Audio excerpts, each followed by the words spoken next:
আসসালামু আলাইকুম রহমতুল্লাহ। প্রিয় খামারি ভাই বোনেরা সকলেই কেমন আছেন? আশা করি ভালো আছেন। আজ 26শে জুলাই 2024 রোজ শুক্রবার। সমগ্র বাংলাদেশে যে টাকা রেটে রেডি ব্রয়লার মুরগি, সোনালী মুরগি, কালার বার্ড মুরগি এবং সোনালী ব্রয়লার ও কালার বার্ড মুরগির বাচ্চা কত টাকা ক্রয় বিক্রয় করা হবে পাইকারি রেটটি বলে দেওয়া হবে। তো চ্যানেলে নতুন হয়ে থাকলে অবশ্যই চ্যানেলটিকে সাবস্ক্রাইব করে সঙ্গে থাকবেন, আর যারা সাবস্ক্রাইব করেছেন তাদেরকে অসংখ্য ধন্যবাদ।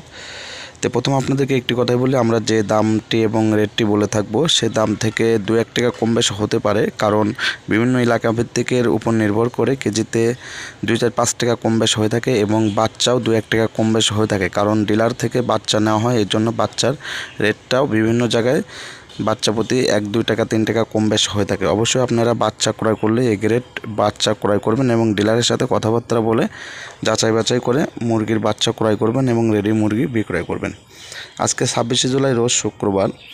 রেডি ব্রয়লার মুরগি সমগ্র বাংলাদেশে আপনার 140 থেকে 45 টাকা পাইকারি রেট। কিছু কিছু জায়গায় উত্তরবঙ্গে, যেমন আমাদের পাবনাতে আছে উত্তরবঙ্গে 135 থেকে 40 টাকা, এমন কিছু কিছু জায়গায় উত্তরবঙ্গে 135 থেকে 40 এবং কিছু কিছু জায়গায় 40-45 টাকা কেজি ব্রয়লার মুরগি বিক্রয় করা হচ্ছে। এছাড়া আপনার চট্টগ্রামের এদিকে, চট্টগ্রাম কুমিল্লার এই সাইডে মুরগি 150 থেকে 60 টাকার মধ্যে ব্রয়লার রেডি মুরগি ক্রয় বিক্রয় করা হচ্ছে।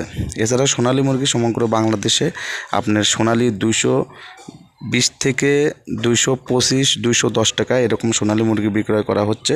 আর কালার বাট মুরগি 190 থেকে 210 টাকার মধ্যে সমগ্র বাংলাদেশে ক্রয় বিক্রয় করা হচ্ছে রেডি মুরগি। আর ব্রয়লার বাচ্চাগুলো যেগুলো আছে, আজকে ব্রয়লার বাচ্চা আপনার সমগ্র বাংলাদেশে বিভিন্ন কোম্পানিতে আপনি 40 থেকে 45 টাকার মধ্যে ব্রয়লার বাচ্চা পাবেন। সোনালী নর্মাল যেটা 28 থেকে 30 টাকা পাবেন, সোনালী ক্লাসিকটা পাবেন 30 থেকে 35 এবং সোনালী হাইব্রিড ও সুপার হাইব্রিড 35 থেকে 40 টাকার মধ্যে পাবেন। এছাড়া কালার বাটের যে মুরগিগুলো আছে, কালার বাট মুরগির বাচ্চাগুলো পাবেন আপনারা 50 থেকে 55 টাকার মধ্যে। অবশ্যই বাচ্চা ক্রয় বিক্রয় করলে এবং বাচ্চা ক্রয় করলে দেখে শুনে এ গ্রেড বাচ্চা আপনারা ক্রয় করবেন এবং রেডি মুরগি বিক্রয় করলে দেখে শুনে রেডি মুরগি আপনারা বিক্রয় করবেন, যাচাই বাছাই করে বিক্রয় করবেন। আর সবসময় বাচ্চা ক্রয় করলে বাচ্চার এ গ্রেড দেখে ক্রয় করবেন এবং বাচ্চার এমআরপি এবং বাচ্চার কার্টুনে এ গ্রেড আছে কিনা দেখে শুনে বাচ্চা ক্রয় করবেন, কারণ অনেক বাচ্চা এ গ্রেডের মধ্যে বি গ্রেড কিন্তু বাচ্চা দিয়ে দেয়। সেক্ষেত্রে লক্ষ্য করে এ গ্রেড বাচ্চা আপনারা যাচাই বাছাই করে ক্রয় করবেন। আর পরবর্তী ভিডিও পেতে চ্যানেলটিকে সাবস্ক্রাইব করে সঙ্গে থাকবেন। সকলে ভালো থাকবেন। আল্লাহ হাফেজ।